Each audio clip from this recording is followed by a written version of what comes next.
Greetings, comrades, and welcome back to another episode of Chatter in the Skull. And this week, well, I guess there is some important crap that has happened in the world. Like there was the State of the Union the other day.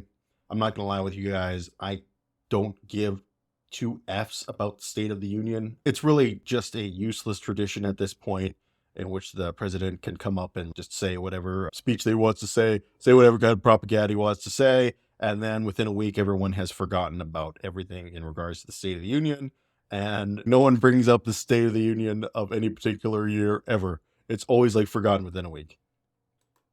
Unless there's like some random drama, like, let's say, tore up Trump's speech or some crap like that. Anyway, that's neither here nor there.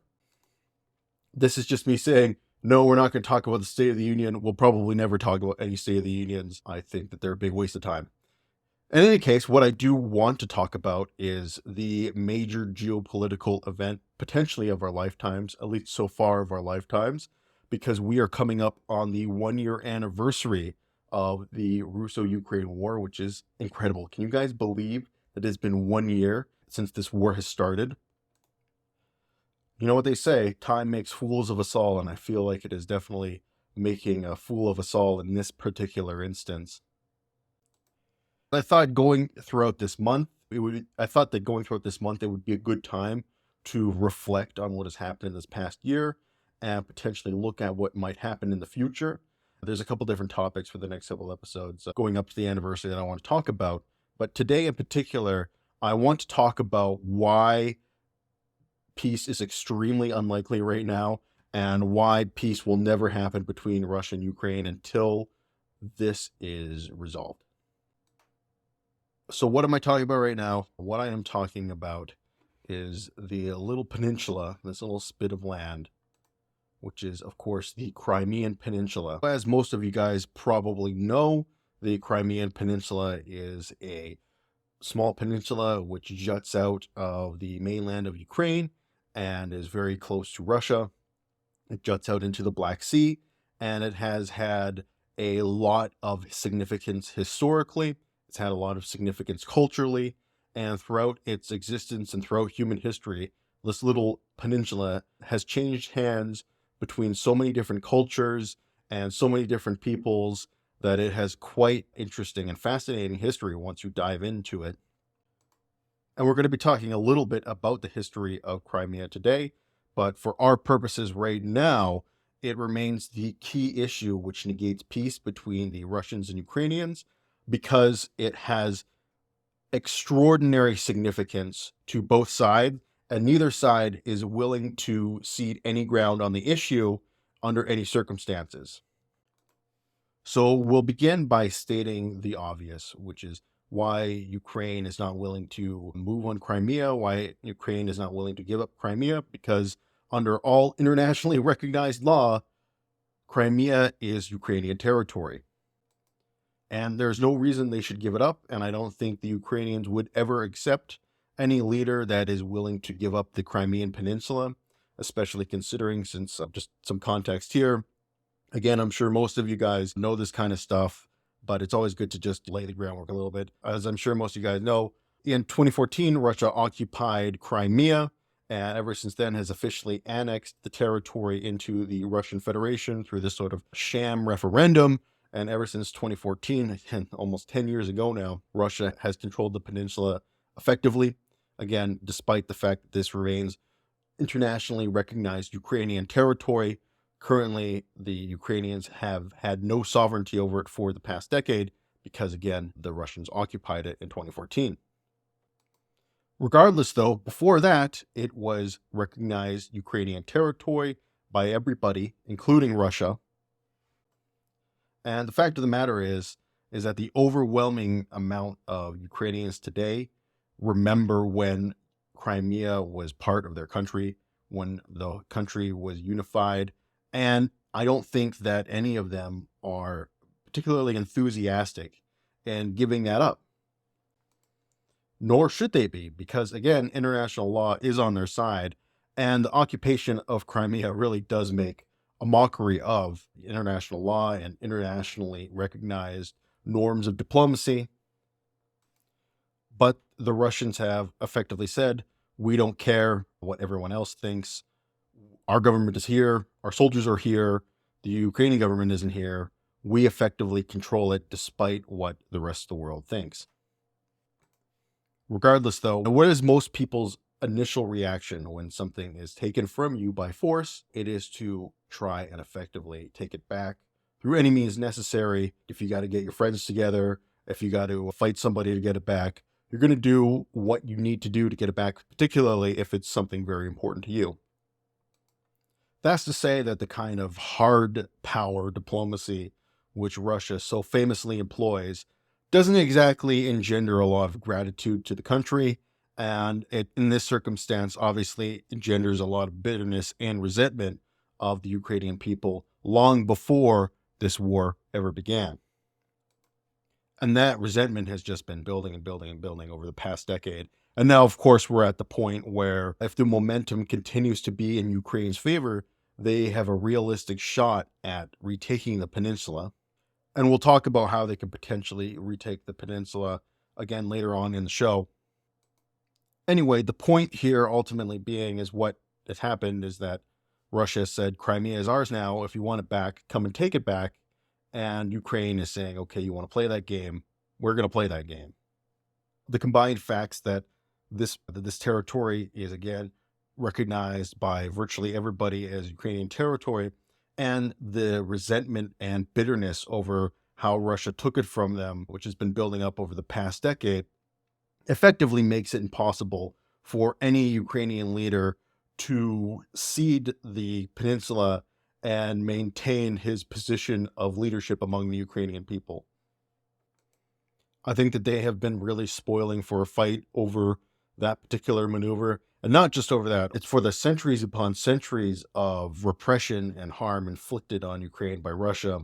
Again, this resentment has just been building up. And we're at the point now where I think that we're not going to have a resolution until there's a winner of this fight, that no side is willing to give up right now as things look while they still have gas in the tank.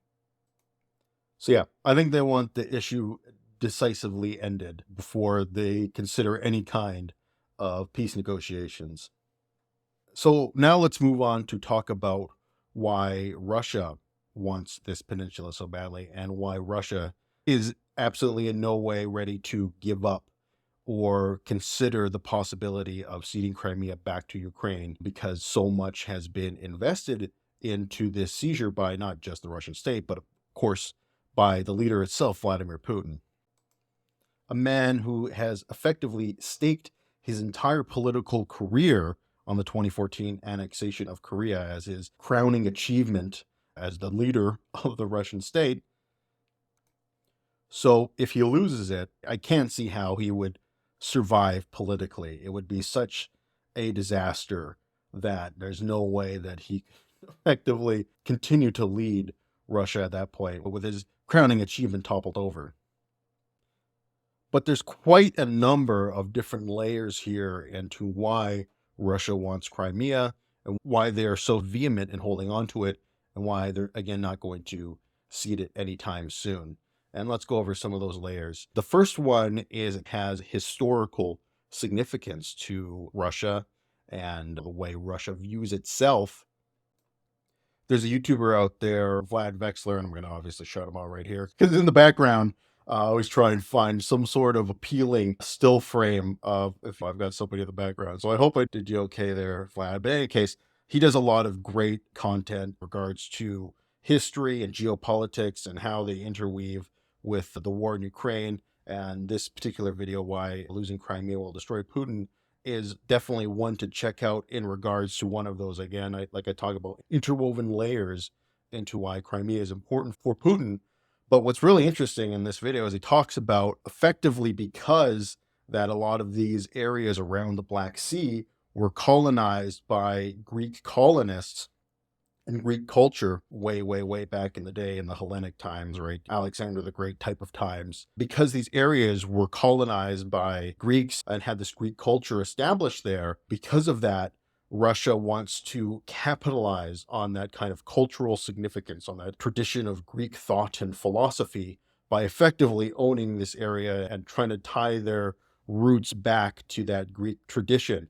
I thought that was a very interesting point, because that's not something I've really heard Russians trying to tie themselves to, that Greek culture, sort of Hellenic traditions. One thing you do hear sometimes is you hear that Russia views itself as kind of the third Rome, as the extension of the Orthodox faith and the extension of the Roman Empire, which the torch was transferred, of course, from Rome to Byzantium, and then when Byzantium fell, it transferred up to Moscow and the Russians, and they became the effective hegemon of the Orthodox religion.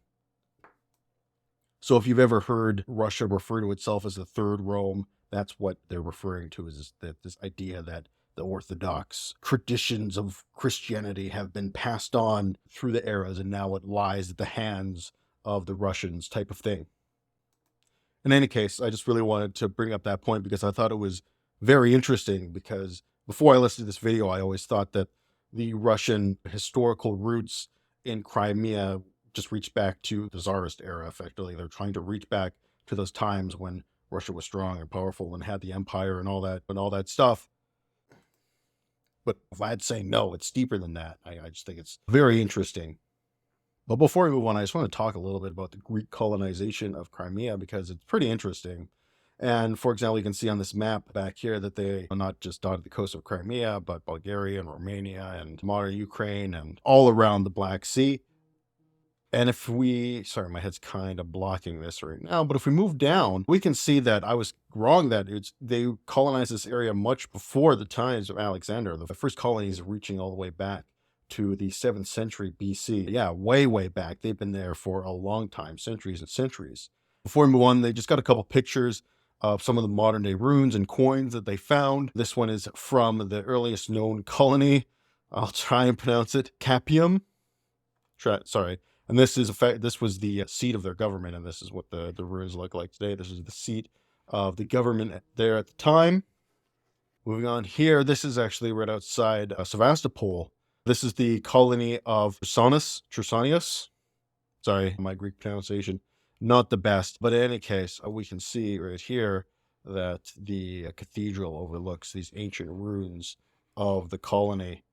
And not only that, apparently this colony was actually, according to this little blurb here on Wikipedia, during much of the classical period, it was a democracy ruled by a group of elected archons and a council called the Guri. As time passed, however, the government grew more oligarchic, with power concentrated in the hands of the archons. Up to the 4th century, Chersonesus remained a small city, and then it expanded northwest into Crimea, incorporating the colony of Kirkantia and constructing numerous fortifications. Okay, cool.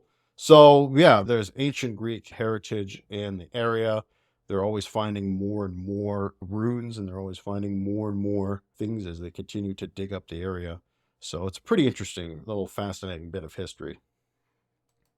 So bringing this back to our time today, Crimea has nationalistic, cultural, and historical significance, at least to Putin. I'm not sure how much the Russian people at large feel that way and feel that connection to Crimea, but Putin is certainly trying to establish it as much as he can. But that's just one layer here. As we move deeper, we can see that there are other things that the Russians are trying to do here, and things that you could say are much more tangible, that Russia is trying to achieve, that Russia is trying to accomplish here. And one of the things that they are trying to do is that they are trying to effectively shut down Ukrainian access to the Black Sea. And not only that, in this area here, out here, we'll bring up, you guys appreciated the colors and everything like that last time, so let's use them again. But yeah, so if there were some basically natural gas deposits kind of discovered in and around this area of Crimea, and that was shortly before the invasion and annexation of the peninsula by Russia. So there's a lot of speculation there that Russia was concerned that if Ukraine was able to capitalize on these reserves and on these natural gas fields, that they could undercut Russia as a major energy supplier to Europe and undercut one of its most valuable sources of revenue. And if I'm not mistaken, the Ukrainian government was pretty close to signing some deals to actually bring in companies like Shell to begin to explore the area and see what was there. But when the peninsula was annexed, that deal basically fell apart. All right, so that is one potential consideration to have, is in regards to energy. And then there's the basically the strategic and military calculations that would go into owning this peninsula. One of the things that Russia was afraid of was that Ukraine would cancel their lease on the ships in Sevastopol, which is where the Russian Navy, the Russian Black Sea Navy, was stationed, essentially, because that is Russia's only warm water port, which means that it doesn't freeze over in the winter. So Russia was very concerned about Ukraine moving in a westward direction. They might lose that lease on that port and might lose one of their key strategic locations in the Black Sea. So let's say you're Vladimir Putin and you were trying to plan a war long-term against Ukraine. And if you were to do that, one of the places you would want to take, in fact, probably the best place you could want to take and hold initially, is the peninsula of Crimea, because that gives you a massive amount of strategic leverage over the country. So I think it was very possible that long before this war actually happened, Vladimir Putin was planning it, and he was planning on taking Crimea as a key base in that war. And why would that be so important? Well, there's a couple of reasons as to why. So as we briefly touched on, owning this area, owning Crimea, basically allows Russia to project its navy outward, and they could easily use their navy to come out of Sevastopol and block access out of the Black Sea for Ukraine. And this would have obvious economic ramification, which it has already happened for Ukraine, not being able to export the majority of its goods. Odessa is a pretty big port. They ship a lot of goods through there: grain, steel, potash, all kinds of important goods go through that port. And if Russia controls it, that gives them a huge amount of leverage over Ukraine. So there's that aspect, that it gives them pretty sizable naval dominance in the Black Sea. And then, of course, there is the aspect of conventional warfare. So if you own the Crimean Peninsula, not only do you have this very defensible little gap here, you can strike out from here with missiles, with artillery, with whatever you want. So you can use this as a very easily defendable, effectively fortress, and bombard Ukraine from it without them being able to do a whole lot against you. Of course, they can bombard you back, but taking the peninsula would require a pretty significant investment in terms of manpower and military resources, and it could also entail a lot of casualties, as moving into a place like this. But yeah, moving into a place like this, it's going to funnel in a lot of your troops. It's going to be difficult to cross. Actually, let's zoom in a little bit. Let's get a real good look at this crossing, because as we get closer, it looks even worse. As you can see, in terms of land, there is just a tiny spit of land here, which connects the Crimean Peninsula to the mainland. And then, of course, we do have other small areas here. In fact, this area can sometimes drain out. I believe it's called the shoal. In any case, these lakes and some of these lakes and areas can drain out, and you can cross over them then. But obviously, that's a limited time. And if you were going to attack, they could probably anticipate it. So still, it's not going to be an easy operation, regardless of which way you slice it. But again, I do think that there are some things that Ukraine could do, and we'll get into those things.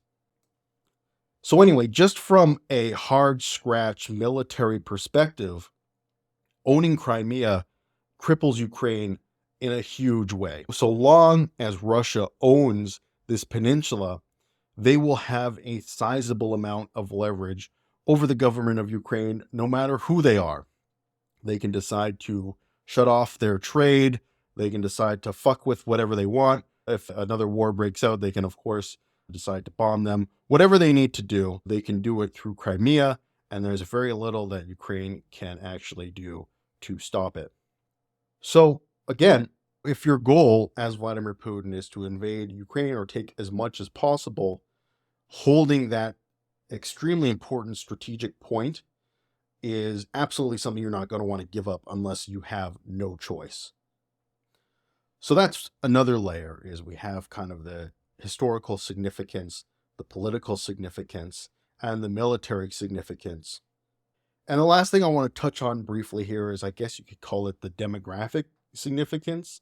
Over the last decade, this area has become progressively more Russian. It makes sense that the Russians would want to import as many of their own citizens as they could into the area and export as many Ukrainian citizens. I'm sure that plenty of them fled when the peninsula was annexed, and ever since this war has happened, I'm sure that this area has only become more and more Russified, particularly given its importance to Vladimir Putin.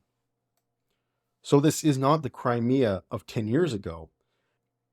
And if Ukraine is able to unify and take back the peninsula, there remains a very serious concern of what you do with the now enlarged ethnic Russian population, because we have seen this card eagerly played by Vladimir Putin and played by other dictators in the past, I might add, which is this defense of the ethnic minorities in another country.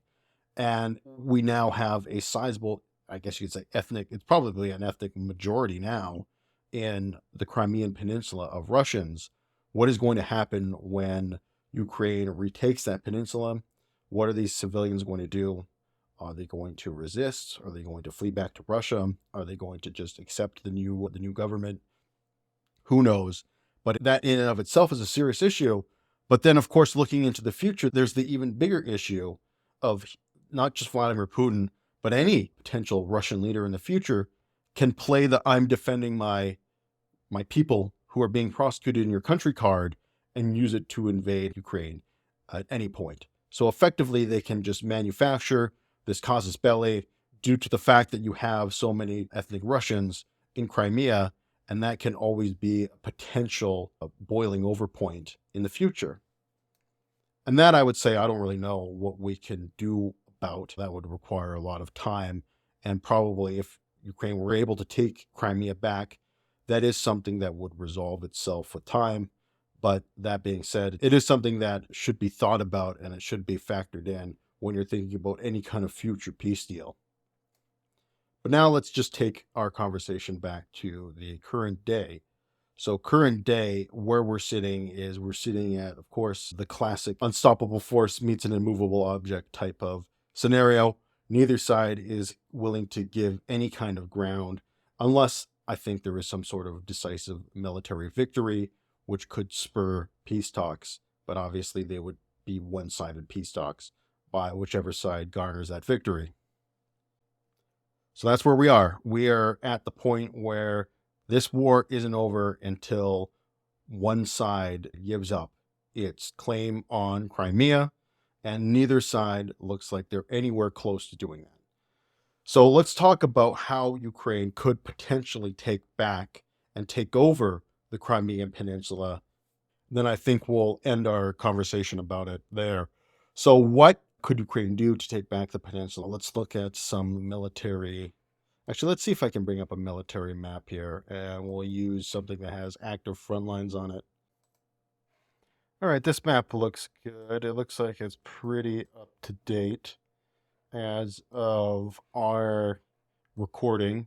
We can look here at Bakhmut, where the major fighting is happening, and there have been a lot of talks about the Wagner Group and the Russians finally making some significant progress. And it definitely looks like they've made some progress as we're talking here, particularly in the north. Things are not looking very good. But the major thing I do want to stress is that the fact of the matter is that Ukraine has been able to hold on to this position for so long against such sustained attacks and such sustained offensive force is definitely something to be commended. Unfortunately, I do think that Bakhmut will fall eventually. I have been hearing that for months and months and months and months. I think it'll happen one day, probably, maybe. I just don't know when that day is. But I always think the important thing to remember here is that the fact that they were able to hold on for so long is really quite extraordinary. In any case, I don't really want to get too much into the Battle of Bakhmut. That's not what we are here to talk about currently, but I just was going to check to make sure that it was up to date, because that is where the most up-to-date fighting is happening. All right, so let's talk about what Ukraine could do to retake this peninsula, and what they could do without really, there's no, I want to zoom in between those two. This one's too far out, but whatever, we'll do this. In any case, so we've talked a little bit about this before, but what Ukraine's best ploy, or what the Ukrainian best strategy to retake Crimea would be, is some sort of starve them out and surround them strategy. So what would that look like? The first thing they would need to do before they could even think about that is they're going to have to retake Melitopol, not Mariupol, Melitopol. So yeah, I know it's very, very similar sounding cities. So what the Ukrainians would need to do effectively is they would need to break through here in this Zaporizhian line. And let's use a different color. What will stand out for us here? We'll use yellow. Yellow's good. So in any case, so what they would need to do is they need to make some kind of breakthrough here. If we zoom in, we'll zoom in later. I can't zoom in when I've got the marker on. But yeah, this area is mostly plains. This is mostly traversable terrain. But the thing is, this line has been pretty stagnant really since the war started. This line has pretty much not moved at all since the initial Russian advances. It stands to reason there's probably some sizable defenses there. But regardless, if they could break through here, and this would definitely be a lot easier task than breaking through the Crimean Peninsula, and, they're going to have to break through here to retake the country. You break through here at this Zaporizhian line, you move down, you take Melitopol. Not only is this important for a couple reasons, but the main thing here is, as you can see, it kind of juts in here. It's got a nice little jut, which makes it, it makes it like a excellent point to hold. So if they could take this point, not only is this now currently a huge supply hub for the Russians, because all of their supplies now, maybe not all of them, but a huge amount of their supplies travel overland and have to travel to the city where they can get distributed along the Russian front lines. So you take that city, you cut off the massive Russian supply depot, which supplies the southern Russian front here. And because it's kind of jutted in here, it makes it so you don't actually have to push all the way down. You've got less ground that you actually have to take. And so let's say there's some sort of Ukrainian offensive and they're able to take this ground, right? It's a lot less ground to traverse than, right, having to go all the way down here or what have you. So yeah, you take this area and you cut off the major supply to the Russians, not just in Crimea, but on the southern banks of the Dnieper River. And then moving along from there, you don't even need to necessarily storm across the river, or you don't necessarily need to storm into the Crimean Peninsula. Once you take this city, you have a huge advantage in terms of what you can do. So let's say this has become, now this whole area has become Ukrainian territory. And the Russians have been split in half, effectively. Now, this area has lost its major supply route. And then you look, of course, at the Kerch Strait Bridge, which, yes, is now somewhat operational. It's still not fully operational, but you move the Ukrainian armed forces into this region. Now you're talking about having much better positions to strike at this bridge and destroy this bridge and take it down, and potentially forever. And that is the next big part of the strategy, is you've got to take out this bridge. So you take this major supply hub, you take out the bridge, and now the only way the Russians can get supplies is they'll have to come in by sea. The issue there is that Ukraine has demonstrated that they have the ability and capacity through drones, missiles, and other weapons, not just imported Western weapons. These are domestic, homemade Ukrainian weapons, that they have the ability to strike at ships coming into Sevastopol. They have the ability to harass supplies going into that major port. And right now, it's effectively a dead port. The Russians aren't using it. There's no commercial shipping. There's no military shipping. It's being unused. And the Russians could use it if they had to. But again, supplies are coming across the Black Sea here are going to be extremely vulnerable to Ukrainian drones and missiles. And it would be quite a task to supply so many soldiers in such a small area oversea with these slow-moving, hard-to-defend transports. It would be a very difficult proposition for the Russians, to say the least. And at that point, you've got a huge Russian battle group here, effectively surrounded and cut off. They can't get supplies because their mainland routes have been cut off. They can't get supplies because the bridge is out, and they can't get supplies overseas because the Ukrainians keep sinking their transports. At this point, it would be a very difficult position for the Russians. This would be the way that Ukraine could retake the Crimean Peninsula without having to storm across and endure horrendous casualties, is to basically surround the southern Russian army group and starve them out through supplies. And they can weaken them that way to the point where they're able to either starve them into submission or able to attack a severely weakened opponent. So anyway, that would be, I think, Ukraine's best long-term strategy for this war, is to try and cut off the southern Russian army group. It's got some of the best troops there, some of the best equipment there. And if it gets cut off, it's looking really bad for Russia. So I think that's going to end our conversation on Crimea for now. Like I said, until one side cedes this peninsula, peace is not going to happen. Even if they actually signed some sort of ceasefire, it would just effectively be a temporary peace deal, because whichever side doesn't own the peninsula would still have a claim and be willing to resurrect it at an opportune time. So I think it's got to be resolved probably through decisive military combat. That seems to be the only possible way forward right now, which is unfortunate, but that's the situation we're in. So let's end off. I know I had a little bit of a downer. So let's end off with our feel-good story here. And we've talked about things like water production before on the show and how important that is, and desalinization.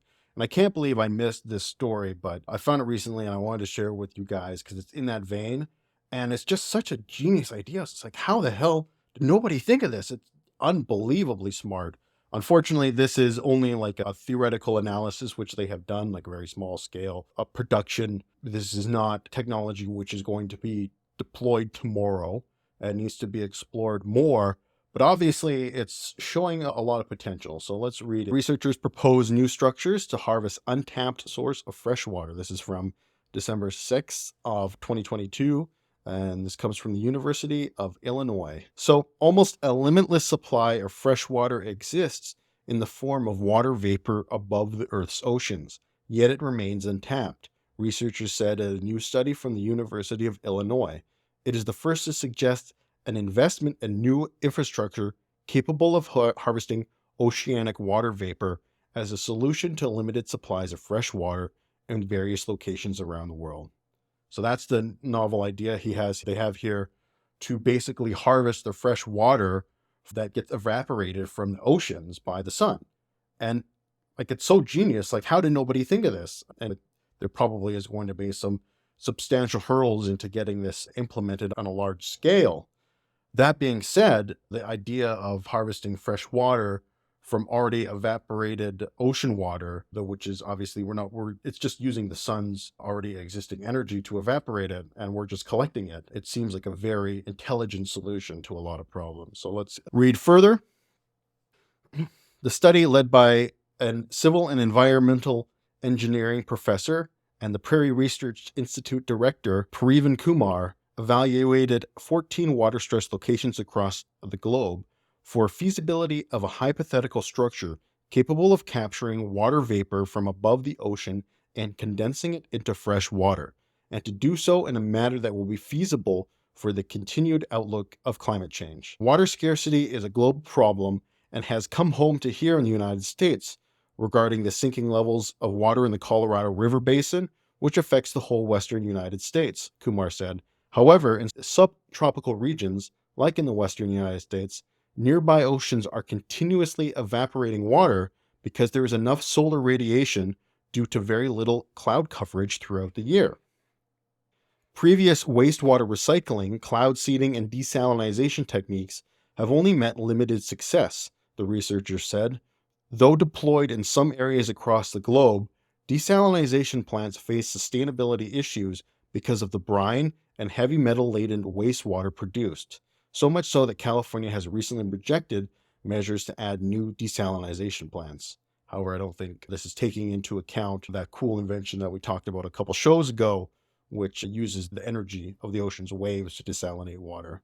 In any case, continuing on, eventually we will find a way to increase the supply of fresh water as conservation and recycled water from existing sources, albeit essential, will not be sufficient to meet human needs. We think that our newly proposed method can do that on large scale, said Kumar. The researchers performed an atmospheric economic analysis of the placement of hypothetical offshore structures 110 meters in width and 10 meters in height. Through their analysis, the researchers conducted that capturing moisture over ocean surfaces is feasible for many water-stressed regions worldwide. The estimated water yield for the proposed structures could provide fresh water for large population centers in the subtropics. One of the most robust projections of climate change is that dry regions will get drier and wet areas will get wetter. The current regions experiencing water scarcity will likely be even drier in the future, exacerbating the problem. And unfortunately, people continue moving to water-limited areas like the southwestern United States. However, the projection of increasingly arid conditions favors the new vapor harvesting technology. Climate projections show that ocean vapor flux will only increase over time, providing even more freshwater supply, Haraman said. So the idea we are proposing will be feasible under climate change and provides a much needed and effective approach for adapting to climate change, particularly to vulnerable populations living in arid and semi-arid regions around the world. Researchers said that one of the most elegant features of this proposed solution is that it works like the natural water cycle. The difference here is that we can guide where the evaporated water goes from the ocean, Dominguez said. When Perevin approached me with this idea, we both wondered why nobody had thought to use it before. It seemed like such an obvious solution, and it hasn't been done. And I think it's because our researchers are so based on land-based solutions, but our studies show that other options do exist. The researchers said the study opens the door for more novel infrastructure investments, and it can effectively address the increasing global scarcity of fresh water. Ooh, okay. Anyway, I thought that was super interesting, so wanted to leave you guys after all this depressing war talk with at least something that is kind of uplifting, something that's new, something that's interesting, and just put that idea in your head, because like I said, this is so cool to me. I can't believe nobody has thought of something like this before, and it'll be interesting to see, like, 10 years from now, are they collecting water in these, like, I don't know. I wish it showed like what their structure looked like. In my mind, it's kind of like a balloon with like some sort of mirrors or something like strapped underneath it, and it just like floats around. And then as the water evaporates, like the mirrors they feed down into a basin where fresh water is collected. I don't know. That's just what I think it would feasibly be like. Like I said, I wish they showed a picture, but who knows? In the future, we have like all these balloons floating over the ocean, extracting fresh water vapors for us. So it's definitely feasible, definitely something to think about. And with that, we are going to head off. We are finished with the show. Got no real wrap-up things here for you guys. Just want to thank you guys for watching. This has been the Comrade. Signing off for now. Until next time, you guys take care.